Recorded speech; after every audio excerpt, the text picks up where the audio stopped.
empecé mi estudio en el teatro, en la Escuela de Teatro de la Universidad Católica. Se llamaba Academia de Arte Dramático de la Universidad Católica. Sí, en esa época no había muchas opciones para estudiar teatro. Estaba la Universidad de Chile y la Universidad Católica. Y yo opté por la Universidad Católica.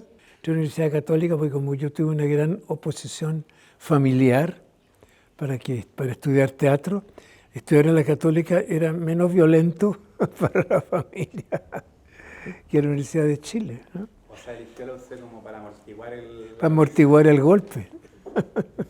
¿Y por qué su familia estaba tan en desacuerdo con usted? Bueno, porque en esa época el teatro en realidad no era una actividad,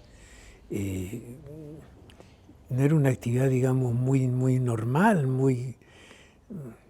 no era una profesión, desde luego, ¿no? Sino que era considerada una afición, pero no una profesión.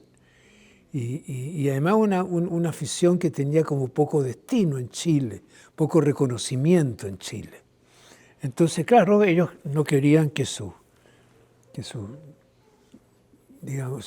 sobrino, su hijo, este miembro de la familia, digamos, siguiera un camino que tenía muy pocas posibilidades de éxito, ¿no? Pero yo fui porfiado, por suerte, y dije que sí quería seguir, ¿no? A pesar de todas las promesas que se me hizo de que esto era terrible, que me iba a morir de hambre, en fin, de que era un ambiente perverso, de que era todo lo que se decía. Por suerte no hice caso, no lo creí y seguí mi camino, tuve fe en mí mismo.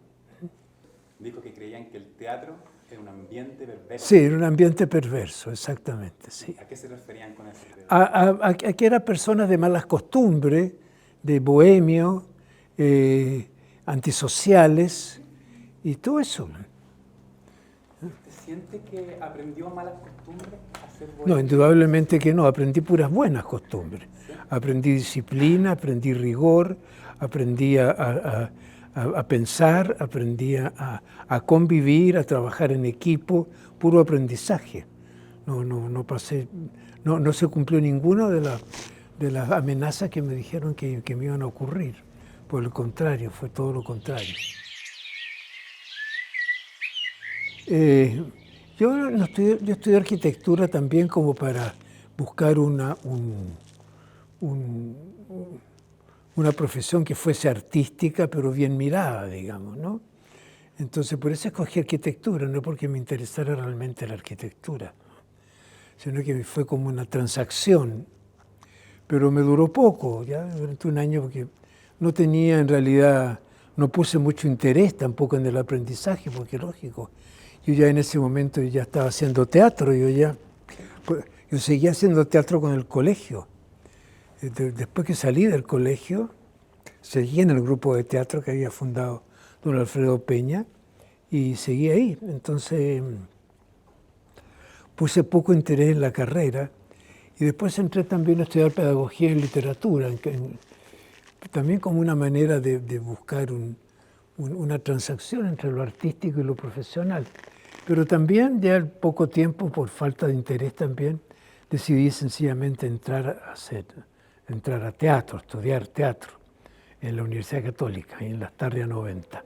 Ahí empecé a estudiar, muy pronto comencé a hacer carrera, antes de terminar incluso mis estudios, ya me contrataron para el teatro, para la compañía profesional, el teatro de ensayo de esa época, y ya me sumé ahí y ya, claro, de ahí ya no había vuelta atrás. En realidad yo ni siquiera conté que iba a estudiar teatro. Yo empecé a estudiar teatro sin contarle a nadie, ni a mi mamá. Y ella descubrió por una llamada telefónica que yo estudiaba teatro. Y claro, en un momento un gran shock para ella, pero después ya cuando vio que esa era mi vocación realmente, ella ya se entregó, dio su brazo a torcer, se entregó.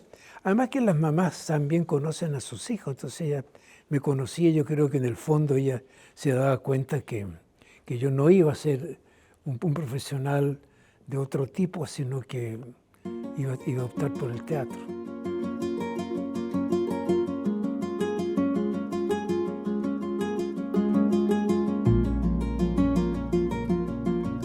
Yo estaba a favor de cambiar la universidad, sí, claro que sí.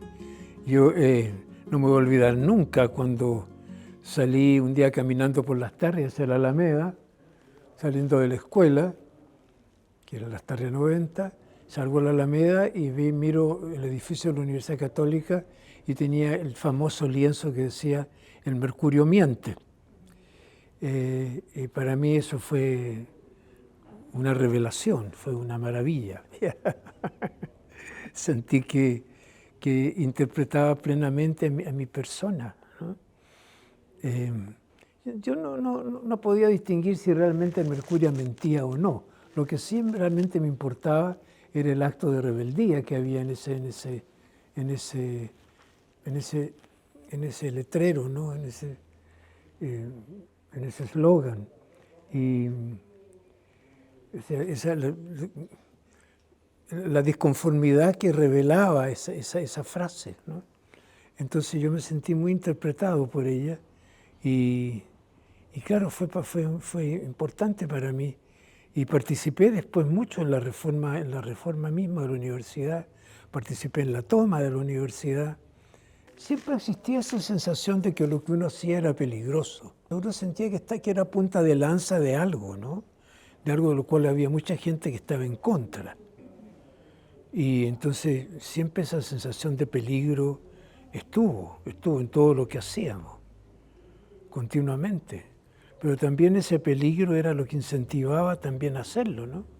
Era un peligro incentivador, ¿no? Si no hubiese sido peligro no habría tenido ninguna gracia. No habría habido relato ni poesía. Ese peligro era parte del movimiento, ¿no? Y sentir el peligro era importante. Me acuerdo cuando se cerró la Escuela de Arquitectura, que era en el 4º piso de la Universidad Católica, y sentía que cambiaba todo, que había un cambio enorme, ¿no? Que el rector pasa a ser un rector laico, Fernando Castillo, que deja de ser un obispo. O sea que había un cambio realmente muy fundamental, que se presentara artistas que habían sido prohibidos en la Universidad Católica, como por ejemplo Violeta Parra, ¿no? La exhibición de toda la muestra de Violeta Parra, ¿no? De sus tapices, de sus cuadros. De repente eso se abre y se muestra la poesía del momento, los poetas que tampoco podían entrar a la Universidad Católica. Se abre los poetas hacen una lectura de sus poemas en el salón de actos de la universidad. Y así muchos actos, ¿no? de apertura. Y entonces yo estaba muy motivado por eso. Y participé activamente. Después en la fundación de la Escuela de Arte de la Comunicación también, que implicaba terminar con el teatro de ensayo de la Universidad Católica y para pasar a un formato muy distinto, ¿no? en que estaba el teatro, pero también estaba el cine, la televisión y las ciencias sociales. Me parecía que eso era un conglomerado de carreras que era muy nuevo, muy importante, y una asociación de disciplinas que se complementaban unas con otras. Entonces también me pareció algo importante que se creara eso, y por eso también participé activamente en esa creación, ¿eh? de esa instancia. Creo que lo que se ganó en esa época se ganó para siempre.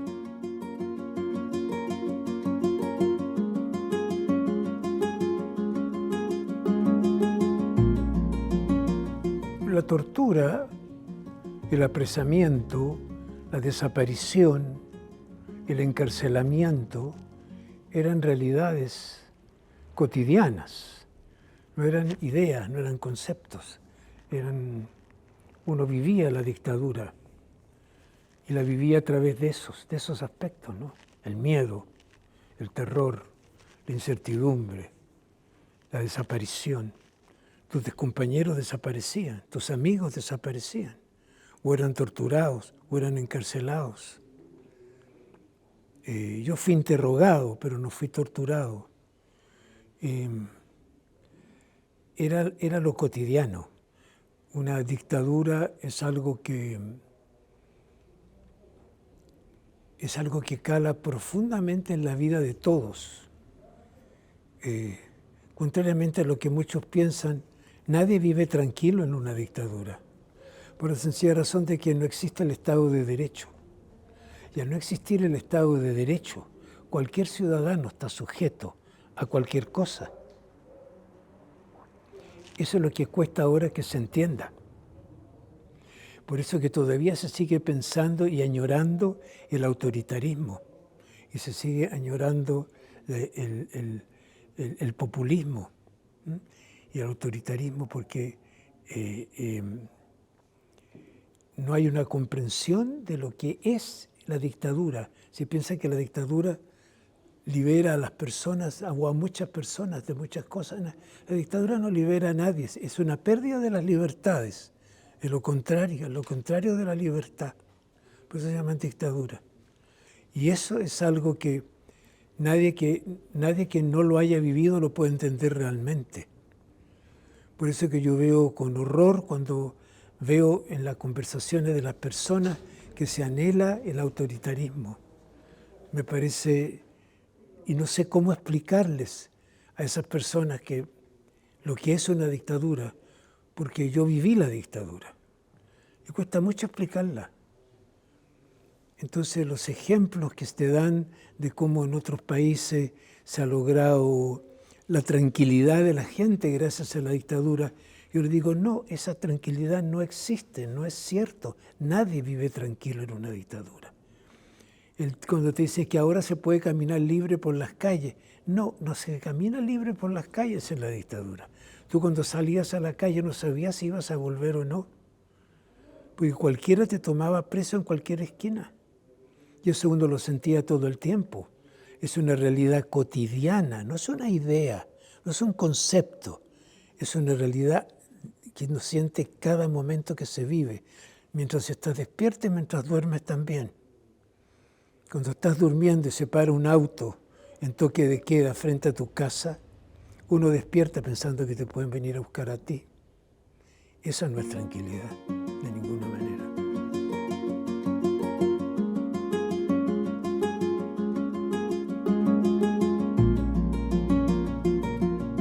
El autoritarismo implica aferrarse a una supuesta verdad, implica a pensar yo soy el que tiene la razón, las cosas se deben hacer como yo las pienso y como yo las digo.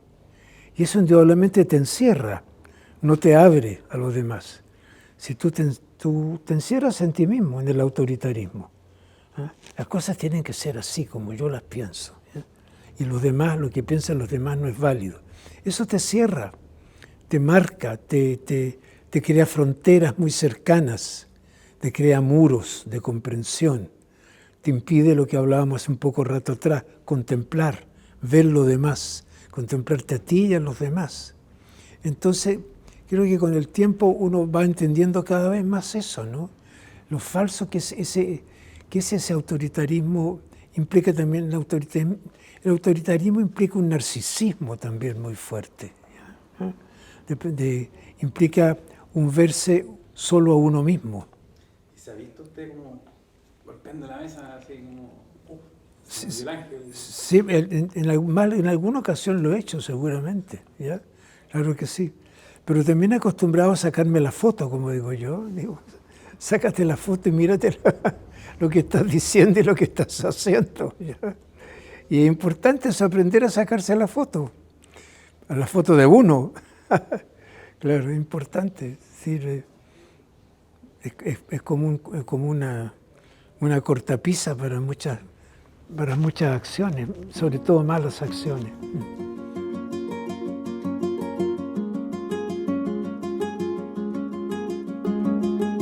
el humor es indispensable, lo que más salva. Siempre lo que más salva es el humor, ¿bien? Siempre.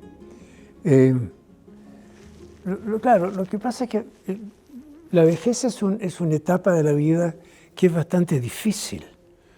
Y como me dijo alguien alguna vez, me dijo, para ser viejo hay que ser valiente, no se puede ser cobarde. Se necesita valor para ser viejo. Y eso yo lo compruebo, se necesita valor. Hay que pasar por encima de tu propio cuerpo, de tu propia sensación de una cantidad de sensaciones, de mayor soledad, de mayor dificultad para todo. Cuando uno es viejo es más difícil todo. Es más difícil caminar, es más difícil trabajar, es más difícil dormir, es más difícil despertar. Todo es más difícil, entonces hay que ser valiente en realidad, ¿no? Para encararla. Y eso cuesta, es un trabajo también, es un trabajo diario, ¿eh? En que tú luchas contra el deterioro, contra las sensaciones negativas de tu cuerpo, y con tu cabeza, con tu mente. Pero es una etapa que uno está, contrariamente a lo que se cree, muy activo, muy activo. Muy activo, no solamente que uno hace cosas, no sentido activo en ese sentido, sino de que uno piensa mucho. O sea, la cabeza da más vueltas que nunca. Entonces, no se pierde la cabeza, por el contrario, se va ganando en pensamiento, en profundidad, en sensaciones. Se aprenden cosas nuevas que antes tú no conocías de joven. Por ejemplo, tiene más capacidad de contemplación. Y ahora puedo contemplar la naturaleza, puedo contemplar la cordillera, el mar, lo que me rodea, mi propia familia, mi propio yo. Uno se establece en una especie de contemplación de los demás y de uno mismo. También se contempla uno mismo. Observa lo que le pasa. Antes no observaba yo tanto lo que me pasaba. Ahora me pasan mucho más cosas, porque mi cuerpo se hace mucho más presente.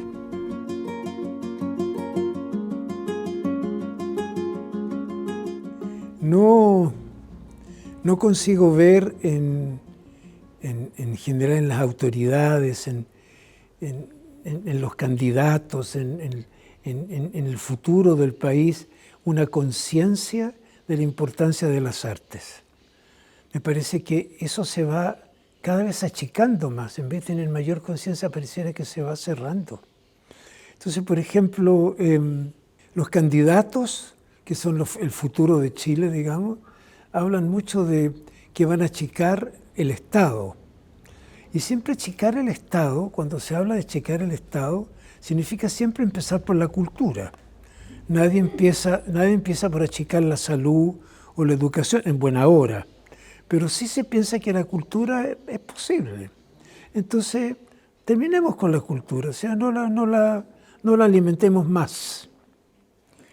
Entonces, siempre el recorte empieza por ahí, porque se ignora la importancia de la cultura, de las artes, del conocimiento, en la vida de las personas. Se piensa que, como digo yo, si existe bien, pero si no existe no importa. Pero resulta que sí importa. Y solamente se dan cuenta que importa cuando ya no está. Y me parece que la cultura va desapareciendo cada vez más del discurso de la gente, del discurso de las personas, del actuar cotidiano. Y eso me parece grave y difícil para las artes.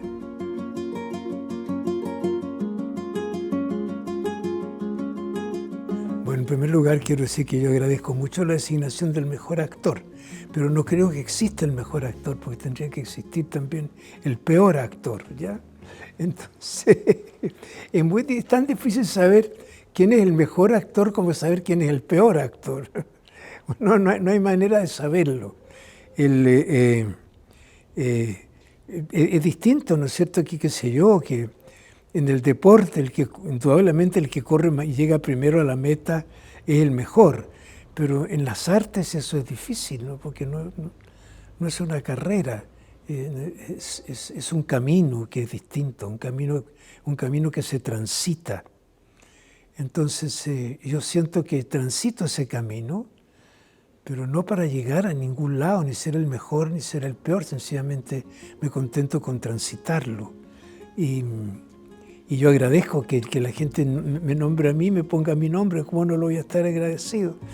Pero no creo que exista ni el mejor ni el peor.